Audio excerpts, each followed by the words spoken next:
কুমিল্লা সীমান্তে ৫৪ বছর সম্প্রীতির পুকুরে কাঁটা তারের বেড়া নির্মাণ করছে ভারতের সীমান্তরক্ষী বাহিনী।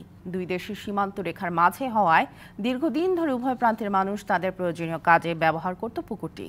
এদিকে পুকুরটির কাছে টহল জোরদার করেছে বিজিবি, অপরদিকে ভারতীয় অংশে টহল বাড়িয়েছে বিএসএফ।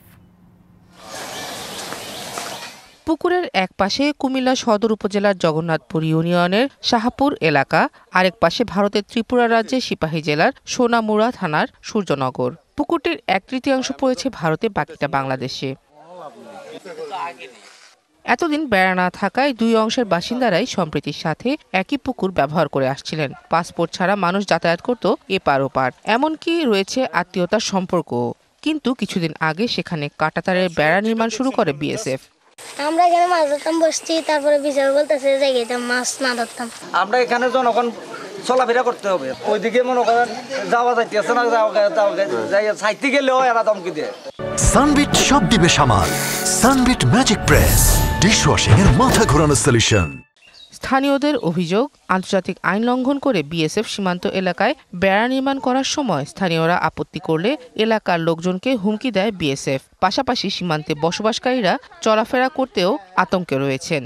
বাংলাদেশে হাঁটা করতেছে রুট দিয়ে হাঁটতে দিতেছে না ইন্ডিয়ান বিএসএফ, দেখতে গুল্লি মারবো। আমরা তো জানি না গভর্নমেন্ট এবং ইন্ডিয়ান গভর্নমেন্ট কি চুক্তি করছে, কি করছে আমরা জানি না। একদম আমরা করতে পারিলে বেড়ার সামনে বাংলাদেশের মানুষ যখন ওইখানে যাইবো, ইন্ডিয়ার যদি বিএসএফ এ গুল্লি করে মাইরে ওলায়, তারা হেরা মানে করবো যে তার কাটার বেড়া কাটতে গেছে। এদিকে বিজিবি জানায়, আগের চুক্তি অনুসারে বিএসএফ সীমান্তে বেড়া নির্মাণ করছে, তবে নকশার বাইরে কোনো কাজ করলেই বাধা দেয়া হচ্ছে। চুক্তিতে যেহেতু আছে, চুক্তি অনুযায়ী তারা কাজ করতেছে। সো এখানে আমরা কিন্তু তাদেরকে কাঁটাতারের বেড়া নির্মাণের বিষয়টাতে আমরা ক্লোজলি মনিটর করতেছি যে তারা চুক্তি অনুযায়ী কাজ করছে কিনা। যখন চুক্তির বাইরে কোনো কিছু করার চেষ্টা করে আমরা বাধা দিই, ওরা স্টপ করে দেয়। স্থানীয়দের নিরাপত্তায় সীমান্ত এলাকায় টহল জোরদার করেছে বিজিবি। DBC news desk.